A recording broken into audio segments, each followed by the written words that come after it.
And that is it. Bill, bit of a dilemma here for you. I'm an 18-year-old male who's about to graduate from high school. Congratulations. Over the past few years, I've been told I'm a really good dancer. Not ballet or artsy stuff, but just good dance floor dancing. Oh, my God, I'm going to take over the dance floor. Hey, Angie, watch me. You're John Travolta. This is great. Do you go out to the Staten Island Bridge and do headstands with your buddy Bobby? Huh? You know, if he didn't have an afro, he never would have fell off that bridge. If he had it high and tight like all these Armenians out here. Every Armenian looks like they know MMA. When was the last time you saw an Armenian dude in his 20s or 30s and he did not look like he could put you in an arm bar within 2 seconds if he wanted to? If I was Dana White and I was running the UFC at this point, they're up to like UFC 2006. You know, they've run out of adjectives. This time it's really, really personal, right? Not saying I'm not a fan. I'm a huge fucking fan. I'm just saying, you know, the way they have those things like every other week. There's only so many redemption. I mean, you're running out of words. I'm such a fucking idiot. This is what I would do if I was Dana White. At some point, I would have, you know what? This is what I would branch off. Remember when they had those tough man competitions, and they would have just people coming in throwing haymakers, which is some of the best boxing ever. Is when you watch people who just aren't trained whatsoever, and they just start, because somebody's going to connect, right? I think that they should have 1 week. They should have the Armenians versus the Russians tough man competition, because I really think that needs to be decided who is the tougher of the two. Because when it comes to white people, that's who I got my money on.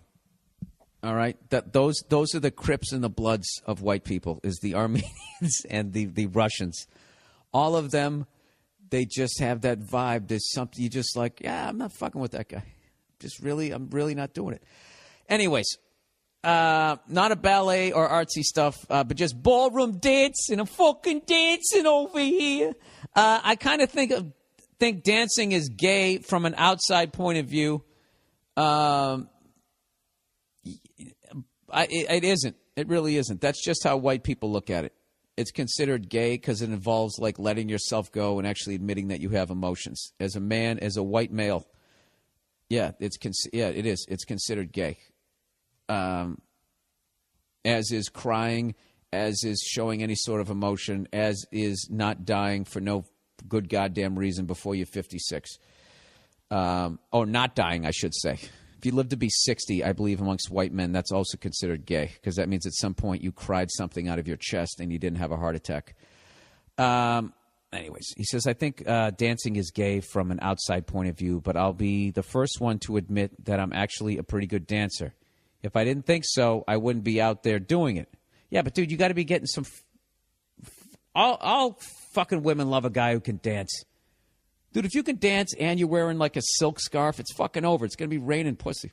As far as my outside view, my freckled view from over in the bar, trying to stand out from underneath those hot lights so I don't get burned. Redheads, we're the closest thing to vampires. You know. We have none of the powers of vampires, but the sun affects us the same way. A friend of mine who's a female dancer keeps telling me I could make money doing it on commercials or music videos. Parentheses, clothes on. Or you could go to fucking Broadway and be like one of the 5 straight men who dances on Broadway and just tag every fucking lonely chick out there who's all stretched out. Just make sure you keep their shoes on. Dancers' feet are always fucked up. Here's where it gets complicated. I plan on becoming a policeman. Oh, dude, this is a no-brainer. You need to dance at bachelorette parties dressed as a cop. All you need, dude, is a fake uniform and a boombox, and you're on your way to making money. Dude, you should fucking do that in a second. And then you write a book about it. I was a gyrating cop for bachelorette parties. And you write a tell-all book about how many fucking broads who about ready get married sucked your dick. You really need help on this one? I mean, I'm going to read the rest of it, but I think I've already come with the solution. Anyways, how is anyone supposed to take me seriously on the force if there's a video going with me pop and locking next to Lil Wayne. At the same time, oh, dude, you should fucking pull people over. You should pull people over and fucking moonwalk up to their car and just freak them out. Even if they were reaching for a gun, they'd be laughing too hard and they wouldn't shoot you. Then you could arrest them, and then you move up. Next thing you know, you're a commissioner. Right? Nothing? Anyways, at the same time, I'm getting laid a lot because of it. Of course you are. I'm a 7 on a scale of 10. I like this guy. He's honest. And and like having a jump shot, it's put me up to an 8.5. I'm banging 10s. I've always wanted to be a cop, but the perks here seem better if I was able to make money doing it. Oh, and the dancing thing. I wouldn't just be getting Hummers for letting gross moms off on speeding tickets. I could be banging J-Lo. She's into dancers, right? Thanks. Yeah, dude, abso-fucking-lutely.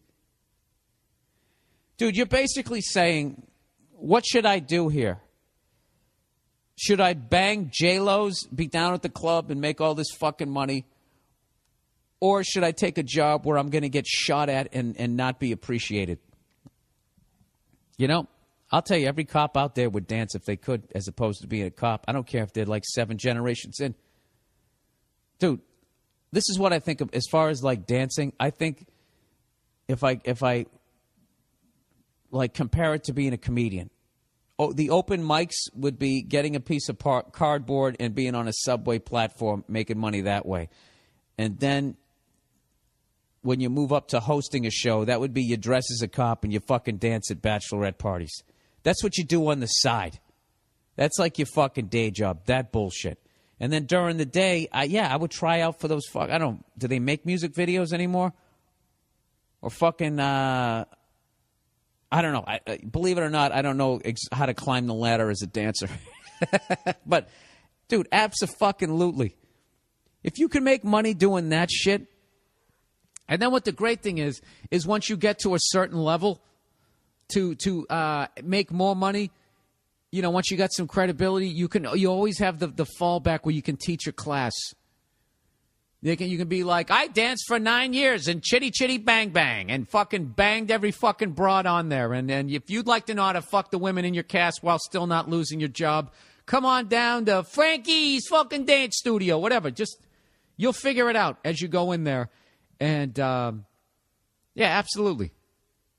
Absolutely. I would definitely do it. You want to do it, or you wouldn't have taken the time to write in. So your big fear should be whatever everybody's big fear is. Like, what if I fucking go after this dream and I'm 30 and I'm sleeping on a fucking futon and it hasn't happened yet? Well, I got to tell you something, sir. I've been there. I was there at fucking 34. I was still sleeping on a futon in a fucking studio apartment that they called a one-bedroom because they slammed a fucking wall in there and put a door on it. And then one day I was trying to bang the girl upstairs who had the fucking apartment right above me, and it was the exact same unit, and hers was a studio, but she had been there longer, so they never slammed a wall in there.